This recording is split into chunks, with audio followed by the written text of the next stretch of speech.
नमस्कार मित्रांनो. जंजिरा किल्ला समुद्राच्या अथांग पाण्यात अभिमानाने उभा असलेला असा किल्ला, ज्याला जिंकण्याचे स्वप्न अनेकांनी पाहिले पण प्रत्यक्षात जिंकू शकले नाही, असा उभेद्य किल्ला.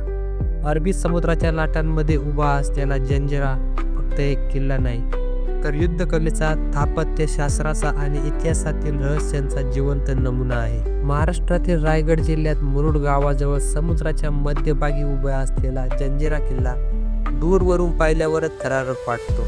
चारही बाजूंनी पाणी, उंच भीती, मजबूत बुरुज आणि कोणताही थेट मार्ग नाही. यामुळे जंजिरा शतकानुशतके अजिंक्य राहिला. जंजिरा किल्ल्याचा इतिहास फार जुना आहे. सुरुवातीला हा किल्ला एका लहानशा बेटावर बांधल्या गेलेल्या कोळी लोकांचा किल्ला होता. नंतर तो सिद्धी सरदारांच्या ताब्यात गेला. सिद्धी हे आफ्रिकन वंशाचे योद्धे होते. ते समुद्राच्या अथांग कुशल मानले जात. यांच्या हातात जंजिरा गेल्यानंतर या किल्ल्याचं रूपांतर एक अभेद्य समुद्री दुर्गात झालं. जंजिरा किल्ल्याचं सर्वात मोठं वैशिष्ट्य म्हणजे तो कधीच थेट युद्धात जिंकला गेला नाही. मुघल, मराठे, पोर्तुगीज, इंग्रज अनेकांनी जंजिरा जिंकण्याचा प्रयत्न केला, पण समुद्राच्या मध्यभागी असलेला त्याची रचना, मजबूत भिंती आणि तोफांची मांडणी यामुळे शत्रू नेहमी अपयशी ठरले. छत्रपती शिवाजी महाराजांनी देखील जंजिरा जिंकण्याचा प्रयत्न केला. महाराजांना माहीत होतं की जोपर्यंत जंजिरा शत्रूच्या ताब्यात आहे, तोपर्यंत कोकण किनाऱ्यावर पूर्ण नियंत्रण मिळवणं कठीण आहे. महाराजांनी समुद्रातच एक नवीन किल्ला उभारण्याचा धाडसी निर्णय घेतला आणि त्यातूनच सिंधुदुर्ग किल्ल्याची निर्मिती झाली. जंजिरा जिंकता आला नाही, पण त्याला टक्कर देण्यासाठी महाराजांनी समुद्रातच स्वराज्याचं बळ उभा केलं. जंजिरा किल्ल्याची रचना अत्यंत हुशारीने केली आहे. किल्ल्याच्या भिंती समुद्राच्या पाण्यातून थेट वर उभ्या आहेत. भिंती इतक्या मजबूत आहेत की शेकडो वर्षांच्या लाटांचा मारा सहन करून त्या आजही ठाम उभ्या आहेत. किल्ल्याला सुमारे 22 बुरुज आहेत आणि प्रत्येक बुरुजावर मोठा तोफा बसवल्या गेलेल्या आहेत. या तोफांपैकी काही तोफा आजही पाहायला मिळतात. त्या इतक्या मोठ्या आहेत की त्या काळातील शुद्धतंत्र किती प्रगत होतं याची कल्पना येते. समुद्रात येण्याची शत्रूला जहाजांवर अचूक मारा करण्यासाठी या तोफांची मांडणी करण्यात आली होती. जंजिरा किल्ल्याचा आणखी एक रहस्य म्हणजे त्याच्या आत असलेली गोड्या पाण्याची व्यवस्था.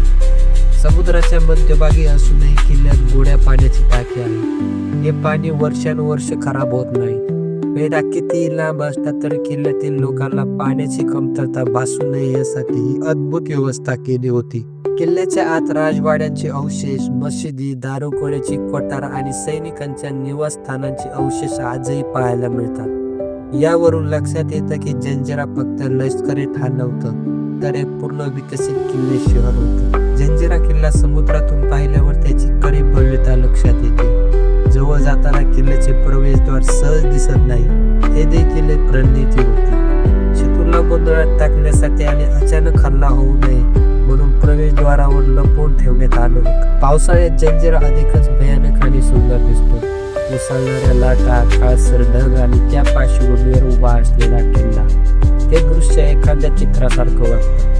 हिवाळ्यात समुद्र शांत असतो आणि तेव्हा किल्ल्याची सफर अधिक सोयीची होते. जंजिरा किल्ला आपल्याला एक वेगळाच इतिहास सांगतो. हा इतिहास फक्त विजयाचा नाही, तो टिकून राहण्याचा आहे. किती मोठा शत्रू असले, किती हल्ले जाईल तरी हा किल्ला उभा राहिला, म्हणून जंजिरा म्हणजे अजिंक्यतेचे प्रतीक आहे. आज जंजिरा किल्ला पर्यटन म्हणून प्रसिद्ध आहे. बोटीने किल्ल्यापर्यंत जाण्यासाठी प्रवास स्वतःमध्येच एक अनुभव आहे.